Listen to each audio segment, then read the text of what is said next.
Hello বন্ধুরা, study motivation YouTube চ্যানেলে তোমাদের সকলকে স্বাগত। আজকে আমি দ্বিতীয় শ্রেণীর আমার বইয়ের দ্বিতীয় পর্বের 111 নম্বর পৃষ্ঠা থেকে আলোচনা করা শুরু করছি। এর আগের সমস্ত পৃষ্ঠাগুলি আমি আলোচনা করে দিয়েছি। ভিডিওর ডেসক্রিপশনে লিংক দেওয়া আছে এবং প্লেলিস্টও করে দেওয়া আছে, তোমরা সেখান থেকে দেখে নিতে পারো। 111 নম্বর পৃষ্ঠায় ওপরে দেখো বলেছে সি অ্যান্ড সে, দেখো এবং বলো। এখানে দেখো একটি বাঘের ছবি দেওয়া, তার জন্য নিচে লেখা রয়েছে এ টাইগার, মানে একটি বাঘ। আমি দেখো এখানে গোল করে লিখে দিয়েছি স্ট্রাইপস, বাঘের আছে ডোরাকাটা দাগ। স্ট্রাইপস মানে ডোরাকাটা দাগ। এই যে হলুদ কালো রঙের যে ডোরাকাটা দাগ, একে ইংরাজিতে বলে স্ট্রাইপস। তার পাশে দেখো লেখা রয়েছে এ লায়ন, মানে একটি সিংহ। সিংহের রয়েছে মেন, মেন মানে কেশর।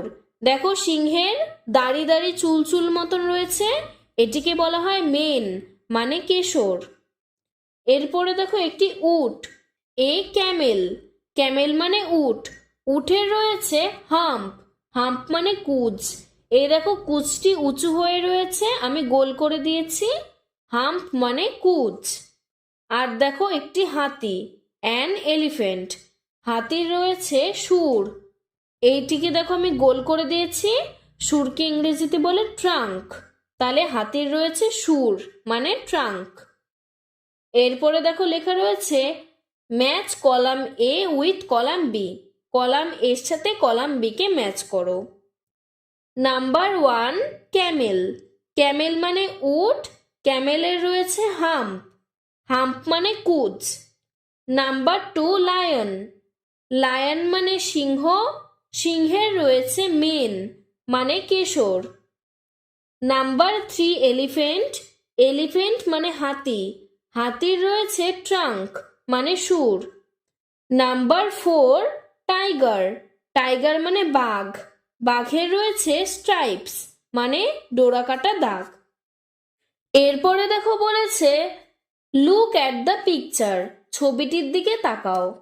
এখানে দেখো ছবিটিতে আমরা একসাথে অনেকগুলো পশুর বডিকে একসাথে দেখতে পাচ্ছি।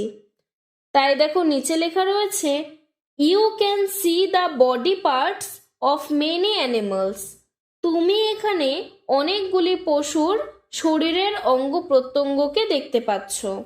ইন দিস পিকচার মানে এই ছবিটিতে। নেম দ্য অ্যানিমালস, সেই প্রাণীগুলির নাম লেখো। এখানে দেখো আমরা একটি সিংহের মুখ দেখতে পাচ্ছি, তার জন্য লিখেছি লায়ন মানে সিংহ। আর একটি দেখো হাতির পা দেখতে পাচ্ছি, তার জন্য লিখেছি এলিফ্যান্ট মানে হাতি। তারপরে দেখো বাঘের শরীর দেখতে পাচ্ছি, তার জন্য লিখেছি টাইগার মানে বাঘ। আর দেখো একটি জেব্রার পা দেখতে পাচ্ছি, তার জন্য লিখেছি জেব্রা মানে জেব্রা। এরপরে 113 নম্বর পৃষ্ঠায় দেখো বলেছে ছবি আঁকি। এখানে দেখো আমরা একটি ছবি দেখতে পাচ্ছি চিড়িয়াখানার। এই ছবিটিতে দেখো ভাল্লুক, গন্ডার, উট পাখি, বাদর, তারপরে হরিণ, অনেক কিছুই আমরা দেখতে পাচ্ছি।